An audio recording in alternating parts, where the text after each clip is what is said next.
Hi everyone, welcome back to Viji logs. నేనైతే ఇవాళ మీకు బూడిద గుమ్మడికాయ కూర చూపిస్తున్నాను. కార్తీక మాసం వస్తుంది కదండి, ఉల్లిపాయ వెల్లుల్లిపాయ లేకుండా మ్యాక్సిమం మీకు ఈ నెలంతా మీకు రెసిపీస్ చేసి చూపిస్తాను.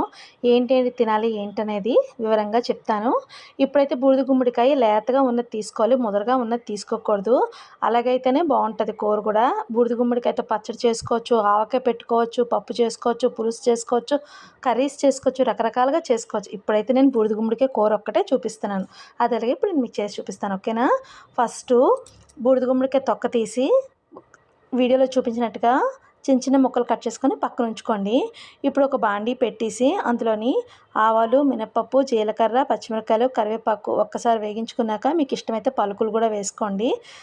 వేసుకున్న తర్వాత ఈ బూడిద గుమ్మడికాయలు వేసి బాగా వేగించాక కొద్దిగా వాటర్ వేసుకొని మూత పెట్టి పక్కన పెట్టండి.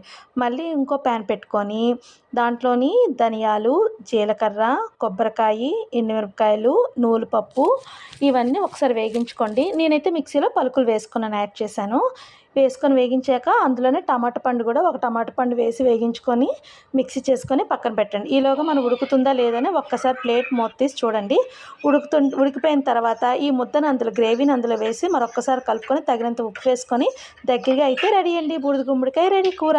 చాలా మంచిది హెల్త్కి. మీరు ఇలా ట్రై చేయండి. Thank you for watching. మీకు నచ్చితే లైక్ చేయండి.